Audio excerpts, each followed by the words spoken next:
Bismillahirrahmanirrahim, wassalatu wassalamu ala sayyidina Muhammadin wa ala alihi wa sahbihi wa sallam taslima.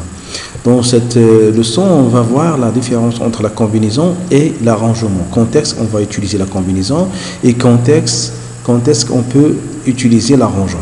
Donc tout de suite, si vous avez par exemple l'ordre, ça compte, on utilise l'arrangement.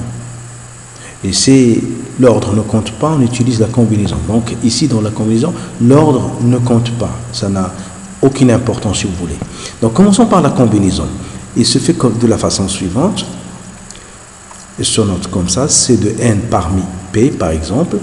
Et on peut la noter aussi sous cette forme. C'est aussi ce qu'on appelle combinaison de n parmi p.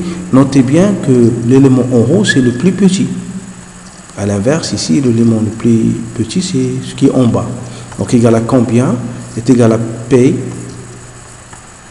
d'accord, qui divise P moins N factoriel, N factoriel. Très bien. Et ça se lit la combinaison de N parmi P. Le P, c'est le plus grand. Prenons par exemple un exemple très simple. On veut constituer des éléments, des paires, à partir d'un nombre 1, 2, 3. On a 3 éléments. Donc si vous voulez, le P, le plus grand, dans notre cas, P égale à 3 éléments. Et on veut constituer quoi? Des paires, yani muzdawijet, de 2 éléments. Par exemple, 1, 2, les paires, ça veut dire n, dans notre cas, égale à 2.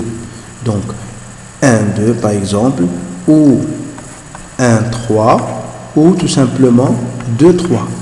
Là, vous voyez, l'ordre ne compte pas. Donc, 1, 2 ou 2, 1, pas d'importance. Donc, pour calculer donc, combien de possibilités ou combien de combinaisons, 3 combinaisons, 3 possibilités. D'accord? On va justifier ça par le calcul. Du moment qu'on n'a pas, qu'on l'ordre ne compte pas, on va utiliser le C, la combinaison de C, de N qui dans notre cas égale à 2, P égale à 3, donc égale à quoi? Égale à 3 factoriel, 1, 3 moins 2 factoriel, 2 factoriel. 3 factoriel, ce n'est rien d'autre que 3 fois 2 qui divise fois 1, qui divise 3 moins 2, ça fait 1 factoriel qui est 1 et 2 factoriel qui est 2. Donc je simplifie les 2 par le 2, le 1 avec le 1 factoriel sur le 1, donc il reste 3. Donc voilà le nombre d'éléments que je peux combiner à partir de cette donnée, de cette série 1, 2, 3 éléments. Maintenant pour l'arrangement. Donc l'arrangement, si vous voulez, dans notre cas,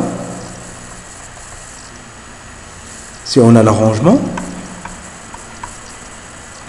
avec la formule connu n parmi p égale à p factoriel divisé par p moins n factoriel. Donc dans notre cas toujours, j'ai une série de nombres 1, 2, 3 toujours, et je demande combien de paires de 2 éléments puis-je constituer avec cette série. Combien? Et dans ce cas, je m'intéresse à l'ordre.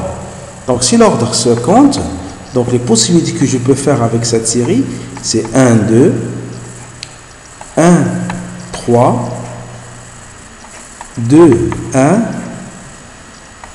2, 3, 3, 1, 3, 2. Donc je compte 1, 2, 3, 4, 5, 6. Donc j'ai 6 paires. Analysons ça et justifions-le avec notre formule. Donc, c'est arrangement de quoi? De 2 éléments parmi 3. Donc, retenons bien que l'élément du bas est toujours le plus grand. Donc, égal à combien? J'utilise cette formule. Donc, égal à 3 factoriel qui divise 3 moins 2, ça fait 1 factoriel. Donc, 3 factoriel, ce n'est rien d'autre que 3 fois 2 qui divise 1 égale à 6. Et voilà. Donc, nous retenons bien que l'arrangement, l'ordre, ça compte. On s'intéresse à l'ordre. Pour la combinaison, l'ordre ne compte pas. Donc, soit que je mets 1, 2 ou 2, 1, c'est pareil. Je vous remercie pour votre attention. Wassalamu alaikum wa rahmatullahi ta'ala wa barakatuh ila halqa qadima inshallah wa darsin jadid. Assalamu alaikum.